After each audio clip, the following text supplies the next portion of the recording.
Welcome back to Midnight Haven, the place where stories breathe and history wakes after dark. Tonight, we continue one of the greatest tales ever carved in stone, the journey of Aru, the builder who became the keeper of Egypt. If you've been following the story from the beginning, take a deep breath, relax, and let your mind drift back to the desert sands of ancient Giza. And if you're new here, welcome. Settle in, put on your headphones, and let the shadows of the pyramids guide your imagination. What you're about to hear is the continuation of the first episode of our saga, a first chapter filled with secrets, betrayal, destiny, and a world where stone remembers every heartbeat. Before we begin, don't forget to subscribe to Midnight Haven so you never miss the next piece of this unfolding legend. Now, close your eyes if you can, slow your breathing, and step with me into ancient Egypt, where the Great Pyramid still rises and Aru's destiny has only just begun. The Great Pyramid was finished, but a pyramid is not truly complete until the dead king enters it. Khufu's body had not yet arrived, yet the corridors felt haunted, as if the stones themselves were holding their breath, waiting for the final heartbeat to stop in the royal palace. We were summoned before dawn, a group of only 30 men, all hand-picked, all loyal, all sworn to silence.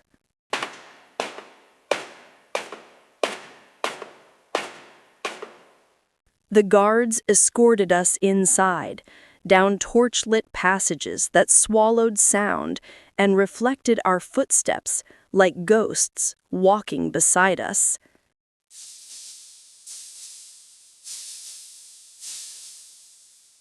This was not labor anymore.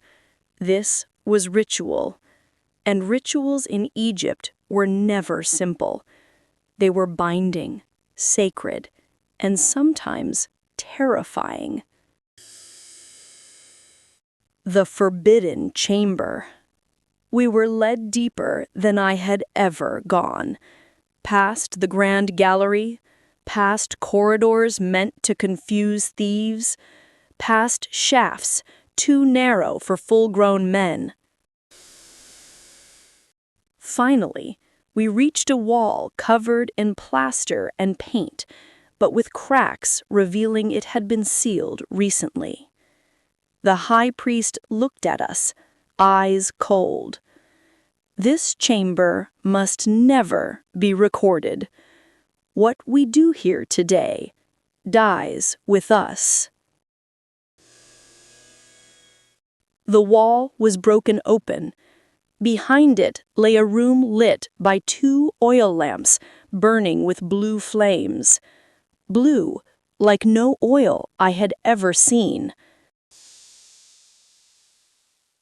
Inside the chamber were scrolls wrapped in cedar, stone boxes carved with star maps, gold tools shaped like constellations, and a single granite pedestal with nothing on it.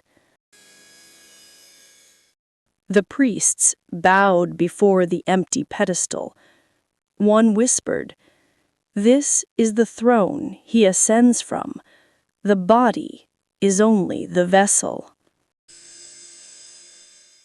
I didn't understand, but I felt the hair on my arms rise.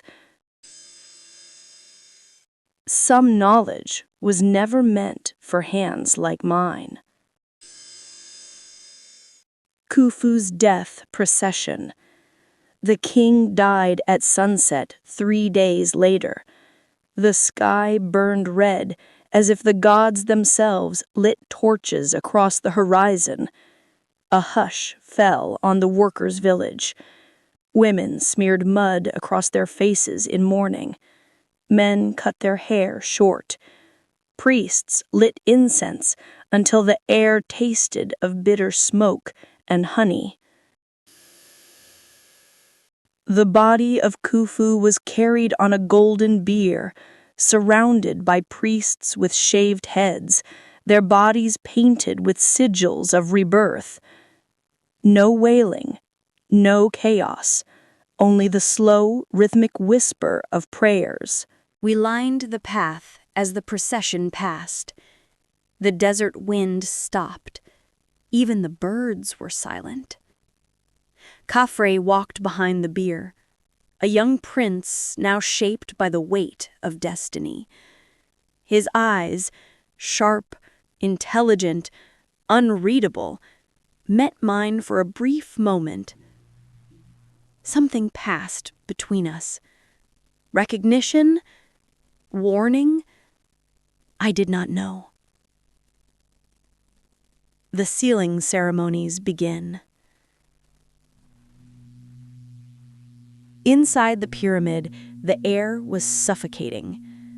Torches cast long shadows along polished limestone. Priests chanted in a language older than writing, a low, rhythmic hum that vibrated in my chest. Khufu's body was laid in the granite sarcophagus. Jars of perfumes and dried lotus flowers were placed around him. Servant figurines were arranged to serve him in the afterlife. Then the high priest raised his staff. "Bring the offerings." We carried in bowls of honey, jars of natron, bread shaped like the moon, and small statues of gods. Then they brought something else. Objects from the forbidden chamber.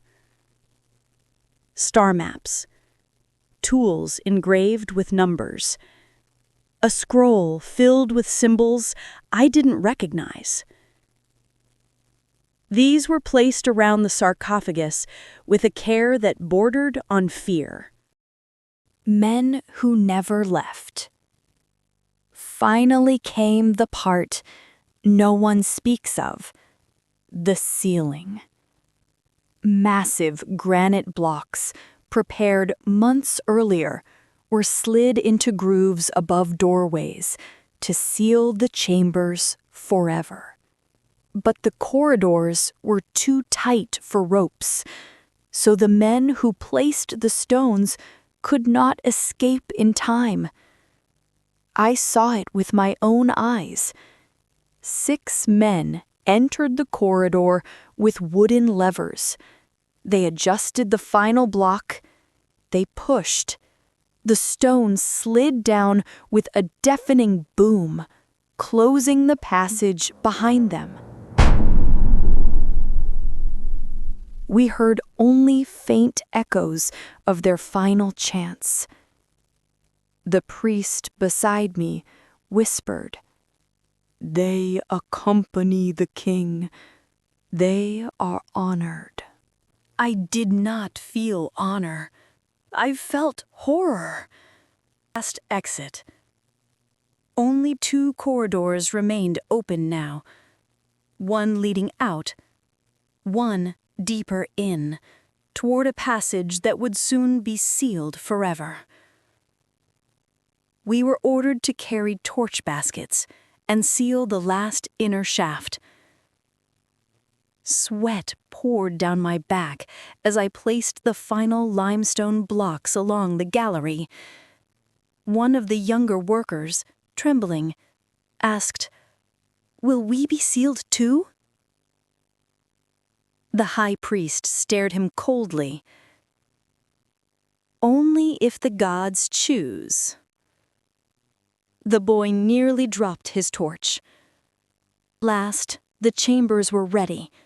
The priests ordered us out. But before we left, I felt a tug on my tunic. A hooded priest leaned close to my ear. "Remember what you have seen. One day, a truth buried in this stone will seek you." I didn't recognize his voice. I never saw his face, but his words stayed with me all my life. Khufu's enclosure was closed. A sound like thunder rolled through the desert as the last gap of the pyramid was sealed. Khufu was gone, entombed, immortal, and trapped, just like the secrets buried with him. Cries of mourning rose across the plateau. Priests sang hymns, stretching into the morning light. The Sphinx watched silently, as if guarding the soul of Egypt. And Khafre, now king, stood before the pyramid with a face carved from stone itself. "Father," he whispered, "I will finish what you began." A new pharaoh, a new world. With Khufu gone, everything changed. Rations shifted, orders changed tone. Architects whispered about new plans. The Sphinx was redirected under royal supervision. Workers were reorganized and disciplined harshly. And Khafre was not his father. He was colder, sharper, less patient. Where Khufu ruled with fire, Khafre ruled with ice. He summoned priests, scribes, generals, and soon after, he summoned me. Why me? A simple laborer? I did not know. But the guards took me to the palace, and the path I walked next changed my life in ways I could never have imagined. The night Khufu was sealed inside his stone horizon, I believed my life would return to normal. Quarry work, hauling blocks, evenings of bread and beer. I was wrong. Khafre, newly crowned, newly feared, summoned me. Not a scribe, not a priest, not an overseer. Me, Aru, son of no one special, a builder with dust in his veins. Why? I did not know. But the guards who came for me left no room for questions. A walk through silence. The palace of Khafre was nothing like Khufu's. Khufu's halls had been filled with sound, musicians, foreign envoys, laughter during feasts, the low hum of a king who believed in his own immortality. Khafre's palace was quiet, cold. The walls were decorated with depictions of lions, hawks, and the sun, symbols of control, power, divine command. Guards lined the passage like statues. Not a single one blinked. I was guided into a chamber lit by tall torches, their flames unmoving in the still air. At the far end sat Khafre, younger than I expected, yet carrying ages in his eyes. He studied me before speaking. "You were in the final sealing," he said. It wasn't a question. "Yes, my king. You were in the forbidden chamber." My breath caught. No one was supposed to know about that chamber. No one. Yes, I whispered. Khafre leaned forward. Good. Then you understand what I ask next is not ordinary. I felt the walls closing in. The king rose from his seat and approached me slowly. "Do you know why the Sphinx faces the rising sun?" he asked.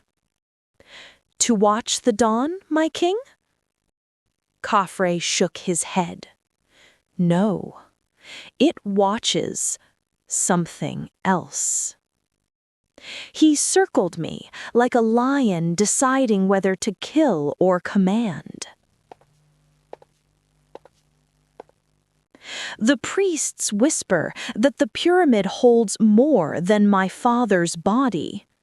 They believe a prophecy lives inside it, carved in stone older than our dynasty. A prophecy. I swallowed hard. Khafre continued. "They say the one who witnessed the chamber will one day be needed to keep Egypt from tearing itself apart." I stared at him, stunned. Me? A laborer? Khafre stopped. His voice dropped to a whisper. Not a laborer, a witness. And witnesses are dangerous. My heart pounded. I wasn't sure if he meant dangerous to Egypt or dangerous to him. A task no man should accept. Khafre gestured to the bards.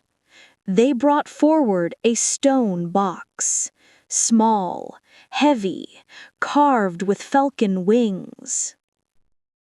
The king placed his hand atop the box.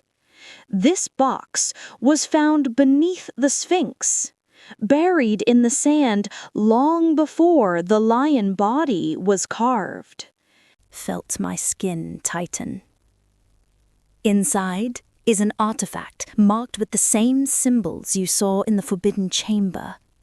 My breath froze. He looked into my eyes. "I want you to take it back into the pyramid." My heart nearly stopped. "The pyramid is sealed, my king. No passage remains." He smiled. "A king always has a key." He turned to the guards. "Show him." They lifted a panel of stone from the wall, and behind it was a tunnel. Narrow, dust-filled, unmapped. A secret entrance.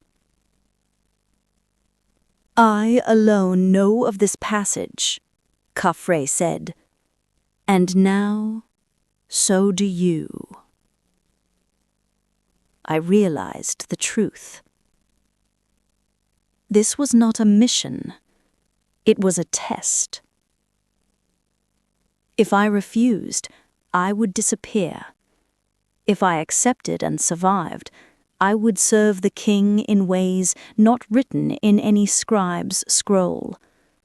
I bowed my head. "I will do as my king commands." Khafre's smile did not reach his eyes. Descent into the king's horizon. Armed with the torch, rope, and the stone box, I entered the hidden passage. It sloped downward sharply, dust choking the air. The walls so tight I had to slide sideways. Minutes blurred into hours. The tunnel twisted, turned, dropped. My torchlight flickered, as if the dark was swallowing it. At last, I emerged inside the pyramid, somewhere deep, deep below the known chambers. A chill wrapped around me. I recognized nothing. This was not part of the map, not part of any design. The walls were different, older, smoother, carved with symbols I had only seen once, in the Forbidden Chamber. But here, there were more carvings. Hundreds, thousands, star patterns, mathematical lines, figures of men with falcon heads, shapes that looked like the night sky twisted into a spiral. And in the center of the chamber was a pedestal, exactly like the one I saw before. My torch flickered, as if bowing to it. I approached slowly, heart pounding. I placed the stone box on the pedestal. A faint vibration hummed through the stone, so subtle I almost thought it was my imagination. Then something else happened. A click. A shift. A grinding sound from deep within the wall. And a small panel slid open, just long enough to reveal a scroll. Wrapped in gold thread, inscribed with markings I had never seen. Before I could move, the panel slammed shut. The torch hissed. The chamber trembled. I grabbed the scroll on instinct, and the entire pyramid seemed to breathe. The air around me grew ice cold, and a whisper, soft, ancient, unearthly, filled my ears. Witness, keeper, return when the desert bleeds. The torch went out. I was left in absolute darkness. And Egypt would never be the same again.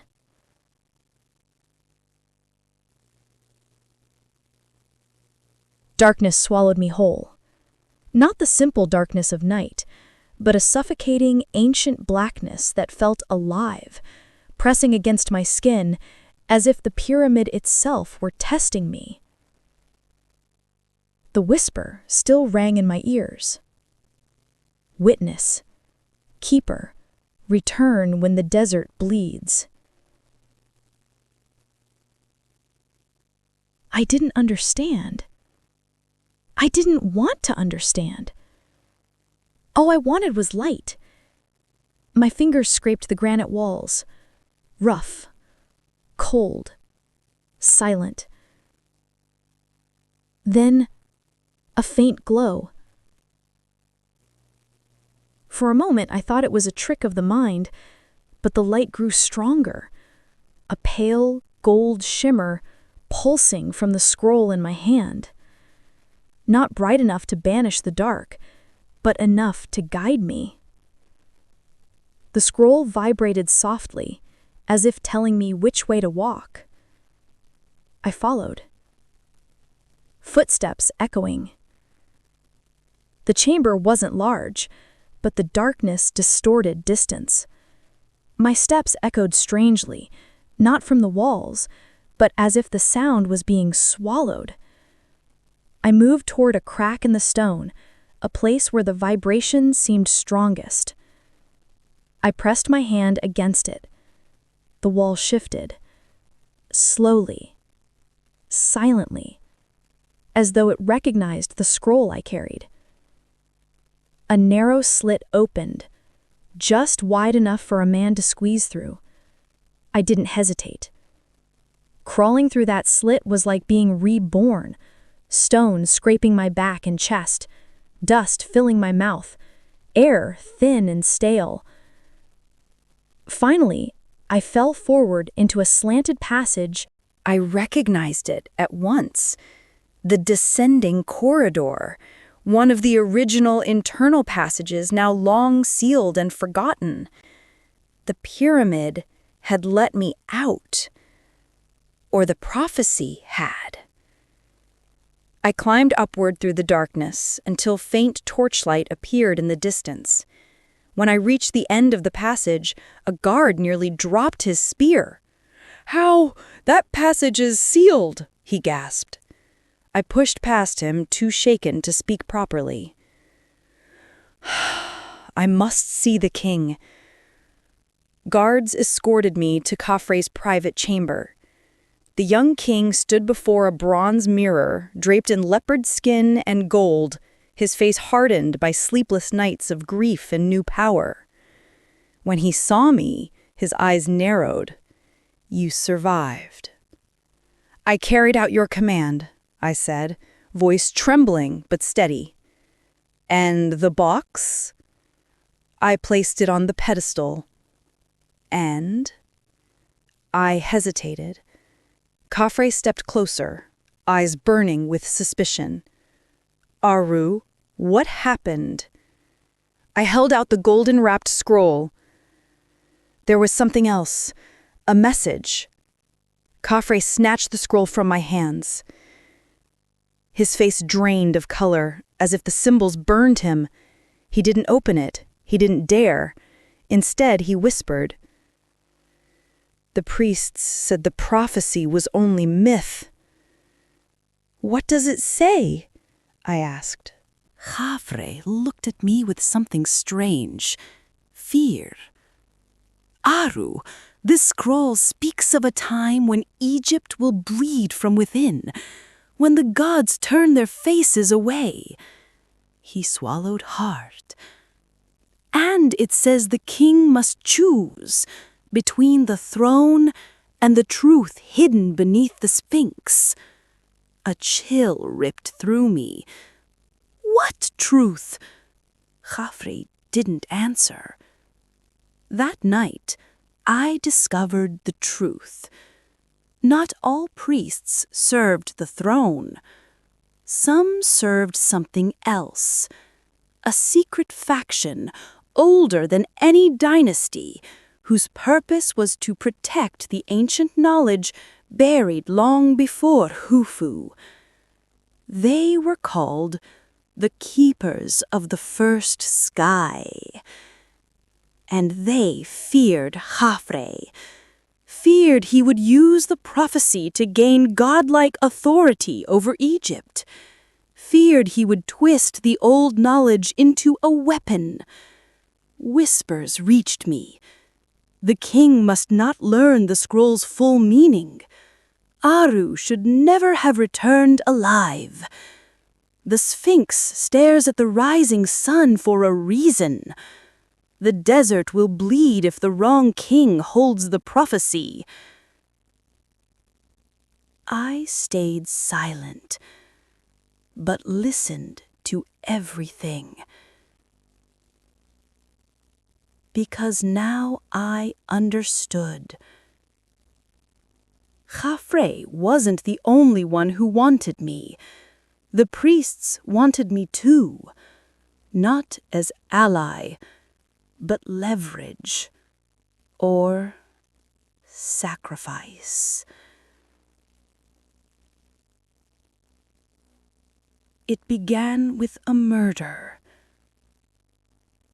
The chief astronomer, the only man who could read the scroll completely, was found dead.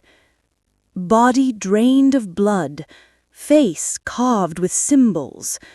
The priests claimed it was divine punishment. The guards claimed it was treason. Khafre claimed it was a warning. And I knew it was the prophecy awakening. That night, the king's advisor found me. "Someone saw you near the Sphinx," he whispered. "You were followed." "By who?" "By men who do not wear the king's colors." A cold weight settled in my stomach. I wasn't supposed to survive the pyramid. Someone wanted me erased. Not tomorrow, not next year. Now. Khafre summoned me again, this time in secrecy. At midnight, he led me through hidden tunnels beneath the plateau. The stone ceiling lowered until we had to crouch. The air grew colder and smelled of damp limestone. At the end of the tunnel stood a massive stone doorway carved with a lion's shoulders. Khafre touched the symbols. The door slid open with the sound of stone groaning awake. Inside was a chamber that no map, no priest, no scribe had ever recorded. Torches flared to life without any spark, and carved into the floor was a massive symbol, a bleeding sun, a desert torn in half, a falcon falling. Khafre's voice cracked. "This is what my father feared." I stared at him. "What does it mean?" "It means," Khafre whispered, "that the next war will not be fought against foreign lands." He pointed upward. "But here, in Egypt, among us." My heart pounded. "The prophecy says that the desert will bleed when a king loses the people's faith and the priest seize the throne." I froze. "So they plan to overthrow you?" Khafre looked me in the eyes. "No, Aru." His voice dropped. "They plan to overthrow Egypt." He stepped close, his voice low and urgent. "You were not chosen for your hands, Aru. You were chosen for your memory, for what you saw beneath the pyramid." I felt my breath tremble. "Why me?" Khafre's answer chilled my soul. "Because the prophecy says that the witness will live where kings and priests will die." Silence hung heavy between us. Then the king gave me the order that would change the course of Egyptian history. "Aru, you must protect the scroll from both sides. If the priests take it, Egypt falls. If I misuse it, Egypt falls." He stepped back, eyes grave. "You are the only one who saw both truths." My knees weakened. "You want me to defy the priests and possibly defy you?" Khafre nodded. "Yes, if it saves Egypt." The torchlight flickered. The Sphinx above us growled with silence. The desert wind howled faintly through cracks in the stone. And in that moment, I understood. My life was no longer mine. I was bound to the prophecy, to Egypt, to the bleeding desert. And from that day forward, I was no longer a builder. I was the keeper.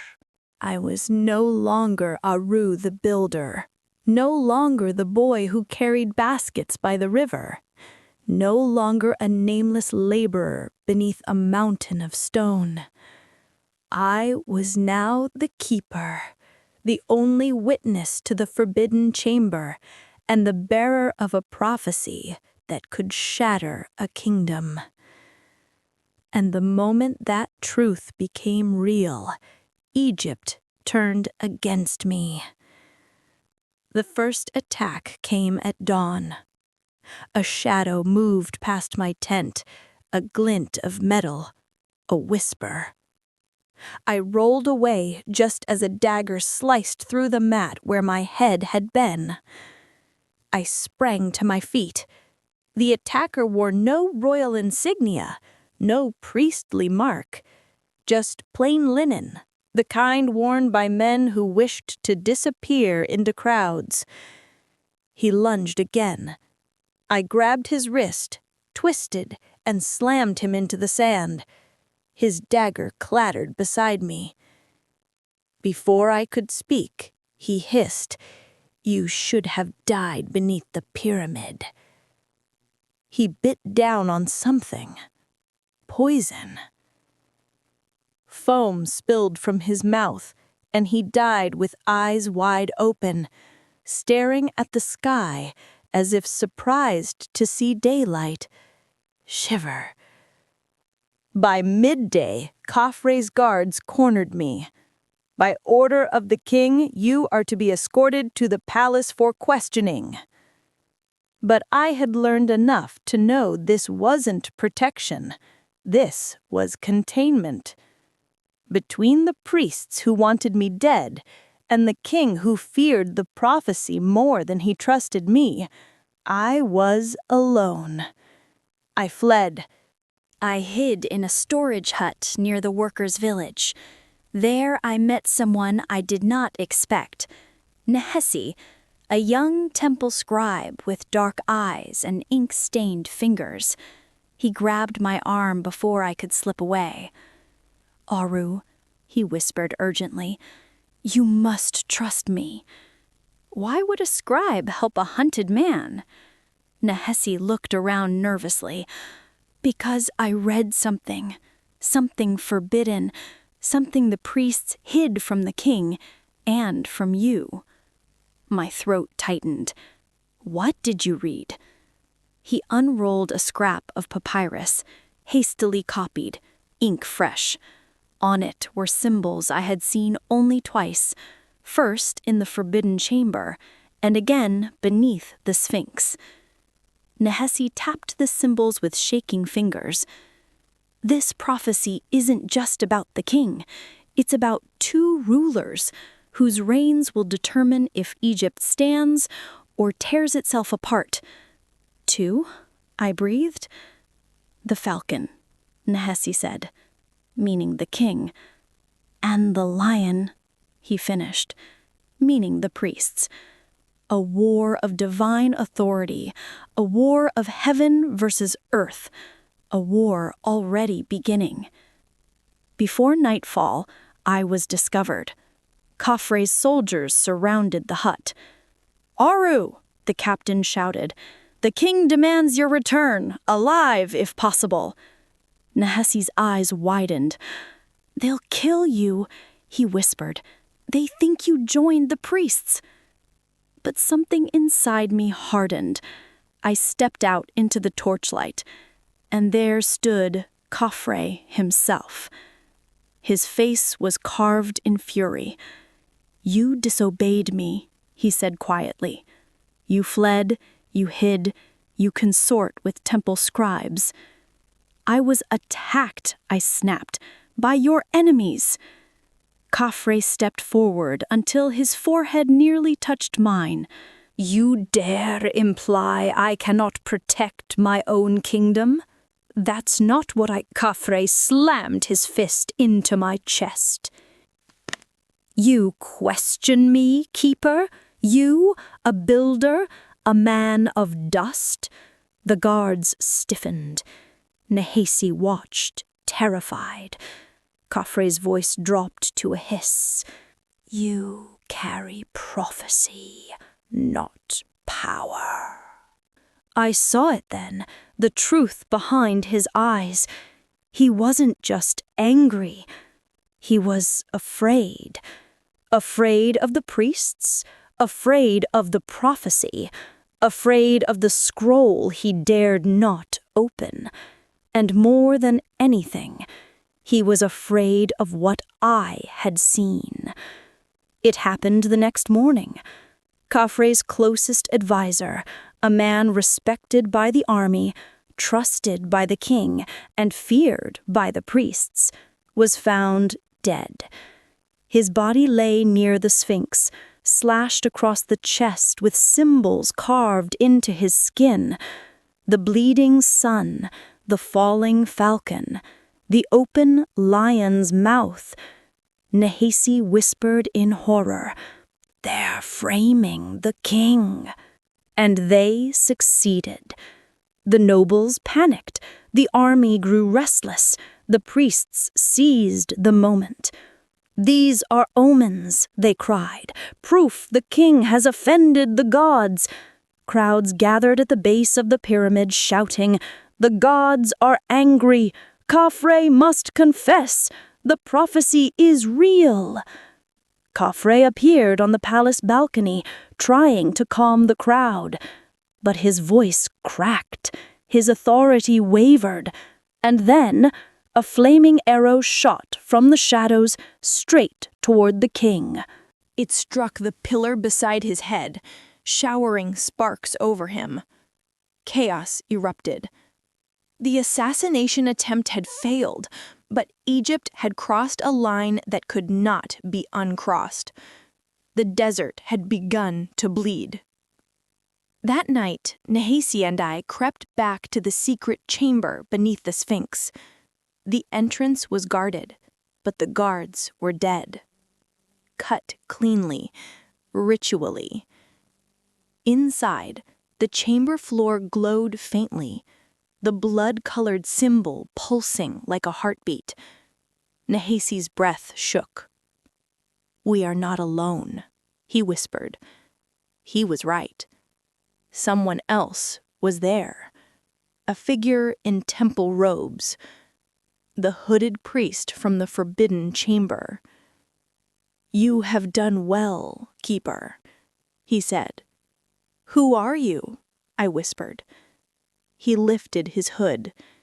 His face was ancient, lined with wisdom and exhaustion.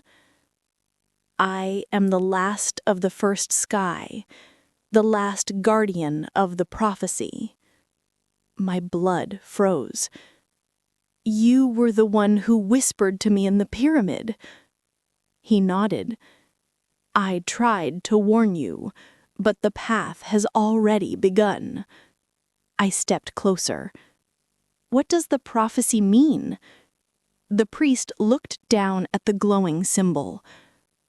"It means," he said quietly, "that one king must fall, so another can rise." My stomach twisted. "Khafre?"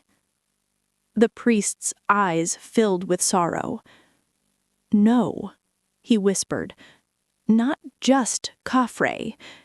He stepped closer until his voice was a breath beside my ear. "You, Aru, were not chosen to witness. You were chosen to decide." My hands trembled. "Decide what?" The priest whispered the final truth. "Who dies and who becomes eternal." And before I could speak, the ground trembled. Shouts echoed through the tunnel. Torches flickered violently. Standing at the entrance to the chamber, with sword drawn and eyes burning, Khafre. His guards filled the tunnel behind him. His voice shook with betrayal. "Aru, what have you done?" Khafre stood at the entrance of the Sphinx chamber, torchlight flickering across his face as if the flames themselves were afraid to touch him. His eyes, once sharp and calculating, now burned with betrayal. Behind him, soldiers pressed forward with drawn blades. Nehesi trembled beside me, clutching the copied prophecy, while the last priest of the first sky still stood still, ancient and silent, watching us all as if he had seen this moment in 1,000 dreams. The red symbol carved into the stone floor glowed faintly beneath our feet. Khafre's voice cracked through the chamber like breaking granite. "Aru, what have you done? You kneel with rebels, with men who hide truth from their king." I stepped closer. "My king!" "Do not call me that," he roared. "You conspire beneath my monument. You stand with those who poison Egypt with prophecy." The last priest lifted a hand, calm and steady. "No, Pharaoh. We protect Egypt from rulers who fear truth more than the gods." Khafre drew his sword, fury shaking his voice. "Truth belongs to kings." His soldiers advanced. The air tightened, and in that moment, watching the falcon carved on Khafre's crown, and the lion symbol glowing on the floor, I finally understood what the prophecy meant. Nehesi's whisper brushed my ear. Aru, look at the symbol. The falcon above, the lion below. This prophecy isn't about which side wins. It's about what happens when neither is stopped. The last priest nodded. If the falcon and the lion fight, the desert will bleed for centuries. Khafre's grip tightened on this sword. You accuse me of chaos. I bring order. You bring fear, the priest answered. Khafre lunged. Chaos exploded in the chamber. Guards crashed into the priest's hidden followers, who rushed in from the shadows, blades flashing. Nehesi pulled me aside, but I had eyes only for the scroll. It was the spark that would ignite a war between a king who wanted control and priests who wanted dominion. The scroll had to vanish. Khafre fought his way toward me, breath ragged, eyes blazing. "Give it to me, Aru!" "It will doom us all," I said. "You do not decide Egypt's fate." "No," I whispered, "but neither do you." Before he could strike, the last priest appeared behind him. A blade slid between the plates of Khafre's armor. The pharaoh gasped, dropping his sword. He stared at the priest in disbelief. "You old snake." The priest lowered him gently to the floor. "A king who fears prophecy will destroy his kingdom." Khafre collapsed on the glowing symbol, blood spreading across the stone lines like a living shadow.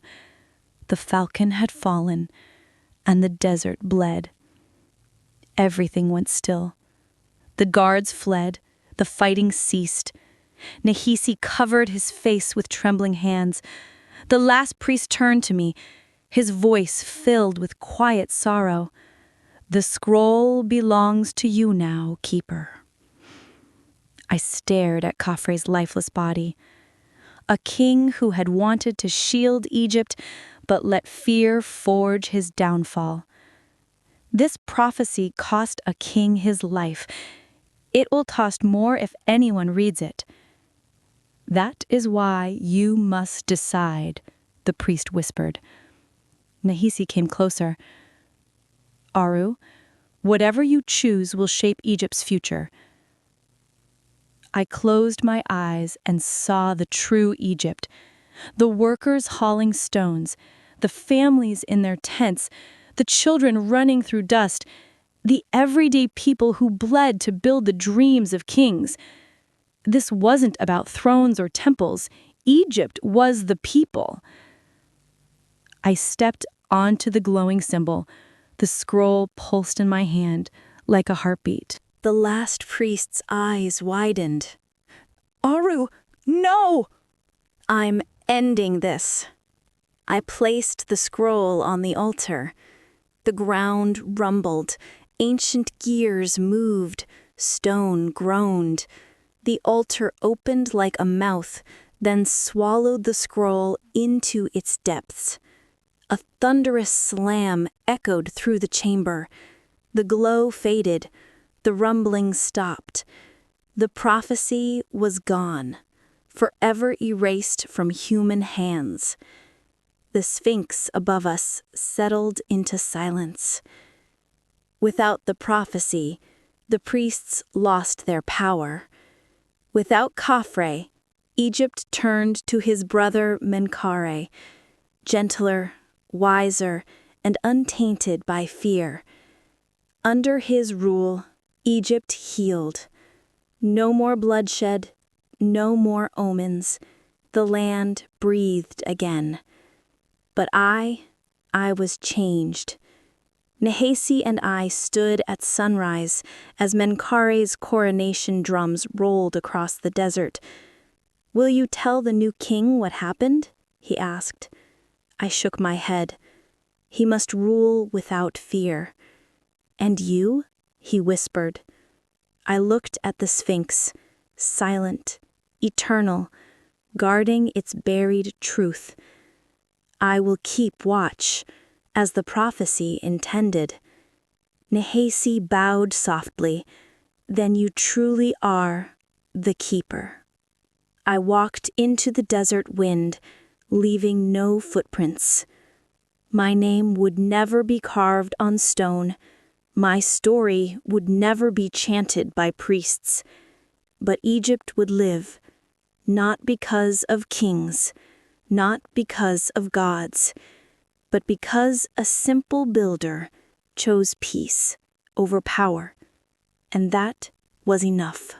And so, as Eru vanished into the desert wind, leaving no footprints behind, Egypt breathed again, not through kings, not through priests, but through the quiet courage of a single man who chose peace over power. The Sphinx returned to its eternal watch, the Great Pyramids slept once more, and the prophecy, sealed forever, faded into silence. But every ending leaves a shadow, and every shadow hides a new beginning. Thank you for joining this journey through the second episode of Eru's story. If you wish to follow the next secrets, the next revelations, and the path that still awaits our keeper, make sure you're subscribed to Midnight Haven. Close your eyes, breathe, and stay with us, because the desert hasn't told its final truth yet.